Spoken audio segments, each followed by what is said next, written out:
A young man that we had a chance to follow at the University of Alabama when we talk about transitioning from the high school level, Spring Valley High School there in Columbia, South Carolina. We had a chance to cover him coming out of high school. We've had a chance to cover him at the University of Alabama. Now he's going to be heading to the Indiana to the NFL Combine. Christian Miller, I hope all is well, man. Welcome into the game in T-Town. Hey, what's up, Ryan? You all right? I'm doing great, man. I hope you are too. I'm doing great, man. Good. Are you ready for Indiana, the NFL Combine? Yeah, I'm excited. It's something that you always kind of grew up watching and you're looking forward to, and to be able to finally, get to do it yourself. It's crazy. It means a lot. It's a dream come true. How helpful is it to have a lot of the former players here at Alabama to kind of help you where you can lean on them of kind of what you're going through? Sure, your agent helps you out with that, but when you talk about former players and friends, it can help you kind of understand the process and the expectations going in.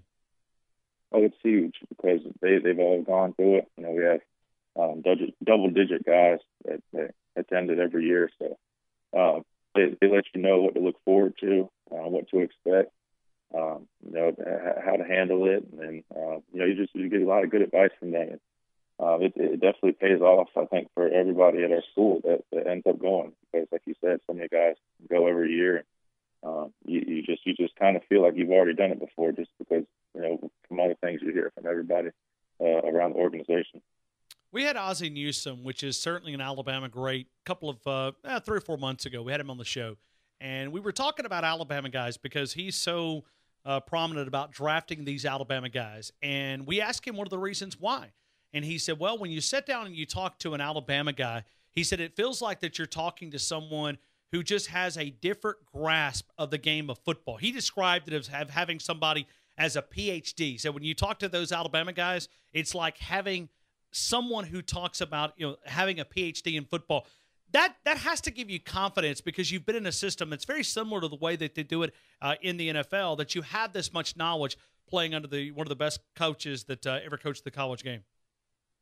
And yeah, I mean, I see why he says that because when you arrive at Alabama, the expectations for every single guy are extremely high in terms of learning the playbook and executing your playbook and playing assignment football. So it's something that develops over time, and the longer you're around the program, the better you get at it, and I think they just become so impressed with how well we know the game and how we just execute because that's what we've done our whole college career. I've talked to some guys that play at other schools, and it just sounds completely different from what we do. And from what I hear, we're really close to a pro program in terms of how we do things and the playbooks that we have. So I think it's something that definitely helps us in the long run when it comes to transitioning to the next level. Christian, if you had a chance to sit down with, and you've done this because there's being a leader on this football team, the younger players that step in, that just enroll, whether they're early enrollees or maybe they get here in the summer and they go through the process, what advice would you give them to be able to come through this program, to go through what we quote as the process and to be successful? What advice would you give the younger players coming into the University of Alabama? I always tell them that, you got to take it one day at a time. A lot of guys come in and they're so high on themselves and they, which is good. They expect a lot from themselves, but they got to understand it's not something that's going to happen overnight. It's going to take time. It's going to take your effort in terms of studying and, just going out and, repping it over and over. So some guys get frustrated, sometimes when they get here and it's just not clicking for them, but they just got to understand, it takes everybody some time. It's an adjustment. You're coming from high school to a top-tier organization with a lot of expectations. So I just tell them to take one day at a time and, just every day just try to learn one thing and just kind of build off of that. Because it's so much easier once you learn the foundation of things instead of trying to pack it all in at one time. So I think when they kind of break it down and, learn bit by bit, eventually everything just kind of falls into place and, they finally understand and everything's a lot smoother for them. Christian, what's Nick Saban like away from the camera? We see the image and watching him for 12 years here. I see him on this side. I see him in front of the camera. I see him in the press conference. Sure, we see him on the sidelines, But what's he like behind the scenes in that locker room, that relationship that you have with the players and the coach relationship? He obviously all about business, but he also has a great sense of humor. He'll crack some jokes here and there, but at the end of the day, he's still a perfectionist, and he's going to have really high expectations every single day. Whether you're doing a walkthrough, whether you're doing practice, he wants everything to be perfect, and I think that's why he's had the success that he's had. It's because he's so demanding. Whether it's from the players, the coaches, he expects a lot, and you just got to make sure that every day you're getting better and you're applying yourself. Because, like I said, that's what he's looking for. But again, he's a great coach, a great guy. Like I said, he has a sense of humor to him. But at the end of the day, he's about making you a better person and a better player. And I think those are two really important things. How intimidating was that coming in, knowing that this coach, and listen, I say it all the time, this is the greatest dynasty in the history of sports, and you talk about one of the greatest coaches in Nick Saban. But how hard was it when you walk in from high school there at Spring Valley High School, Columbia, South Carolina, and you walk in and how hard is it not to be intimidated by it? It just depends. With me, I didn't really know what to expect coming in. I'm from Columbia, and I obviously took my visits here, and I felt comfortable. But it's still that first week, you're still trying to adjust. So I was a little intimidated, at first, but then I realized at the end of the day, it's just football, something that you've been doing your whole life and something that you love to do. So, you get comfortable eventually. Then, by year 2 or year 3, you don't even think about it anymore. All that anxiety's gone. You're just going through it, and you just know what to expect, and it just goes smooth. Christian, what's the best memory as you reflect on your years here in Tuscaloosa? Certainly winning championships. You own a jewelry store with all the rings that you've collected from the University of Alabama. What's the best memory? What's the memory when you look back and you say, this is one of those that I'll be telling my kids 20 years down the road? This is the memory that the one that stands above the rest. Is there one?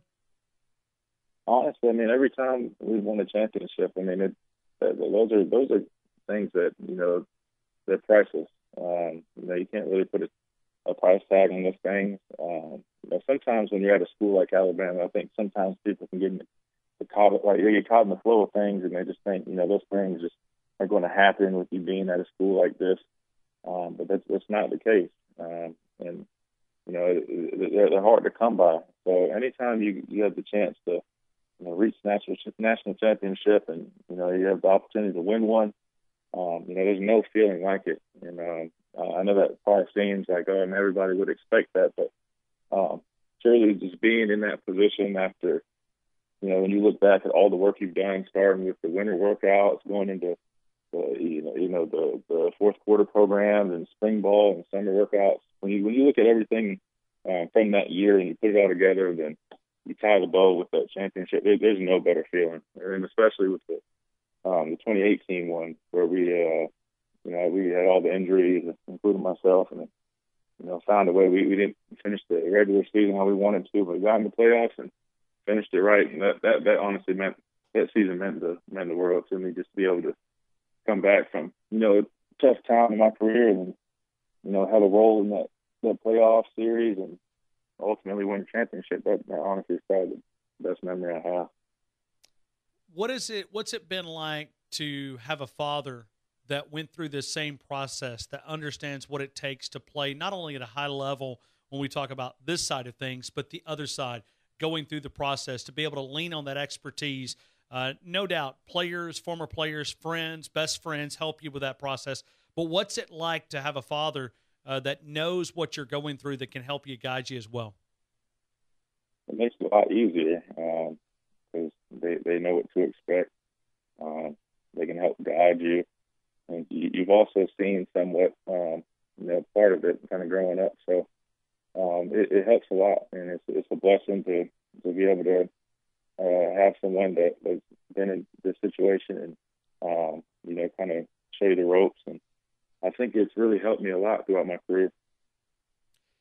Hey, Christian, now Marquise Munson, a guy that's across the glass. Now I'm going to have to lean on your expertise here. He's going to be moving to Nashville. Tomorrow's his last show. He's going to be trading in his Alabama hat for a volunteer hat. Did I get that right, Marquise? Am I right? No? Nah, you didn't get that right, man. Okay, Don't okay, throw I'm my sorry. name out there like that. All right. Well, Tennessee fans, My- man. Hey, but I asked him to we want to sponsor a segment up there to remind Tennessee how long it's been since they beat Alabama. But Marquise is going to be moving to a market that's a big hockey market, okay? And we've been trying to give some information to Marquise because he's not a big hockey fan, but he will be after tomorrow. Christian, can you give him any hockey tips about watching hockey and something that he could take to Nashville, Tennessee with him? I'll be completely honest. We don't really watch hockey in South Carolina, so I have no knowledge really about it. So I can't help you with that one, man. You need any tips with football, I'd be more than happy. Hey, but we do love the contact though of hockey. Like I love those hits. I mean, it's like a quarterback and an outside backer coming off the edge, but it has that wall that they sort of pin them against, and they can't run from you. I do like that about hockey, though. Yeah, I mean that's definitely entertaining. Like I just don't know too much about it. I might need to check it out though. Yeah, no doubt. Christian, it's always a lot of fun to be able to catch up with you, and certainly let me ask you about what you're going to be doing for Children's Hospital as we get ready to celebrate the NFL Combine. I think we were talking about it earlier.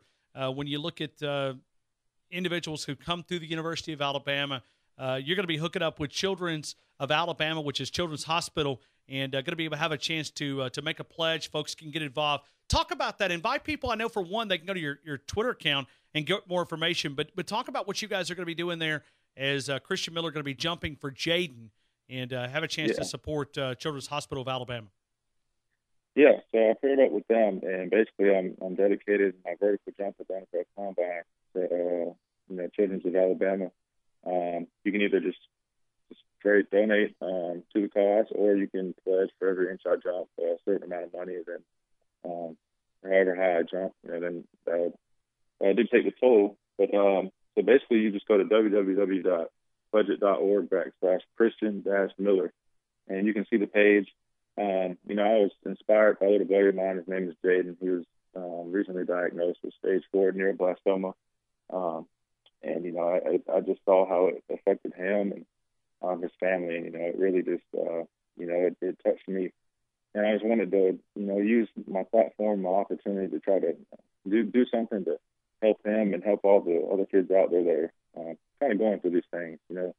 They often bring kids or individuals who are going through things. They bring them to practice. And I've had the opportunity to meet a lot of people, great people, throughout my career. So I just wanted to do what I could to help them out and, make the most of this platform. I think that's what it's all about.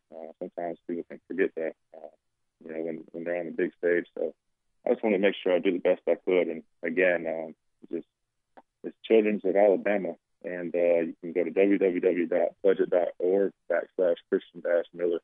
It would mean a lot to me, and it obviously would mean the world to the kids that they're just going to benefit. Christian, let me ask you about that side of things, because Nick Saban, it starts with him when you talk about the Habitat for Humanity, and I know you've participated on building these houses here in Tuscaloosa, and you changed lives.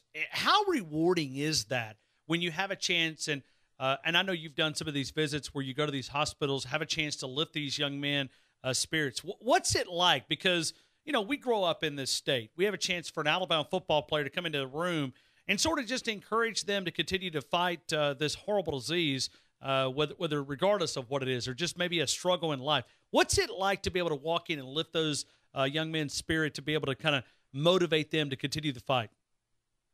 Oh, it's such an awesome feeling. It really is up there with, winning championships, because, you don't even realize how much your presence means to people. And, you go to meet these kids, and, the other kids will come out to practice, and you'll see them come off the field, and just a smile on their faces. You can't even put it into words. They're just so excited. And just that little high five you give them, just that photo you take with them, or that signature you give them, means so much to them and gives them so much hope. And it's amazing, how many lives you can touch. You don't even realize it. Sometimes I'll even forget because in my head I'm just an ordinary guy from Columbia that just came down here to play football, and these other people's heads, they'd look at me, a superstar, and so I do my best to just impact people as much as I can. It's something I take pride in, and they make it so much easier. At the University of Alabama, there's so many programs that us student athletes can take part in, and we have so many people that just great people in our organization that do great stuff. Even Josh Cassidy, he's been working with the Alberta Head Start program, and we just have a great group of leaders around our organization, student athletes that just love to get out and just make an impact in the community. And it's pledgeit.org/Christian-Miller. Dash Miller right there. So you can find it. Best way to connect with him is just go to the Twitter account. Find Christian Miller there. It's Christian MILLR available there on the Twitter account. Hey, Christian, final question. When you talk about Jeff Allen, we talk about the importance of him. And I know you battled back. I mean, we counted when you talk about the injury that you had last year. I don't think none of us thought that you would be able to come back. But it's the strength conditioning program. It's Scott Cochran. It's Jeff Allen. Talk about those resources that you have at Alabama. Jeff Allen, we always claim that he's the best trainer in the country. Scott Cochran, the best strength conditioning. But when you look at players like yourself that have injuries, to be able to fight through and to come back in record time, talk about Jeff Allen's role inside that athletic department. Oh, you can't even measure it. They're so important to our success. Coach Cochran, takes our bodies, he transforms them, gets them to a level of, at the highest level where you can go and compete week in and week out. And with Jeff Allen, he takes so much pride in his job. They take great care of you. If you ever have any injuries, they're right on it. They don't waste any time. They do everything they can to get you ready to go, and it means so much to us in this program, just because that relationship between the head coach and the training staff is really important. If they don't have a good relationship, things can be a little rocky. But the way things are around the program with our training staff, our weight room staff, and it all clicked. That was one of the big things that caught my attention when I was getting recruited. Was just how well everything was run, and just how much people care about their jobs around here. They have so much passion, whether it's Coach Cochran or Jeff Allen. Both those guys have so much passion for what they do, and they just love the athletes, and they just love doing their jobs. So it means a lot to us, and both of them are just top notch. Hey, Christian, as always, thank you so much for your time. I appreciate the conversation here in Tuscaloosa. We wish you nothing but the best as we continue to follow your journey to the NFL Combine. You got Pro Day coming up in a few weeks here in Tuscaloosa. We'll certainly be covering the draft process up in Nashville, Tennessee. Christian, as always, thank you so much for your time. I hope you have a great week, and go knock it out of the park up in Indiana. Thank you, my friend. I appreciate it. Thanks, Ryan, and good luck, Marquise, on your new journey in Nashville. Hey, no doubt. Well, actually, we're going to be spending time with him up at the NFL draft, so we'll be right there. Hopefully we can just crash his place and to be able to provide a place to stay. Right? I mean, we do have a couch Christian, up there. he may have a little 5-star hotel. Ryan Fowler, you may have to sleep on the couch. But it's all good. Yeah, do I have to bring my own air mattress up there, Marquise? No, I'll have one provided for you. Thank you. That's one thing Marquise Munson household provides is an air mattress. Got it. Thank you, Christian, man. Have a great trip up to Indiana, man. No doubt. I appreciate it. It's been a pleasure.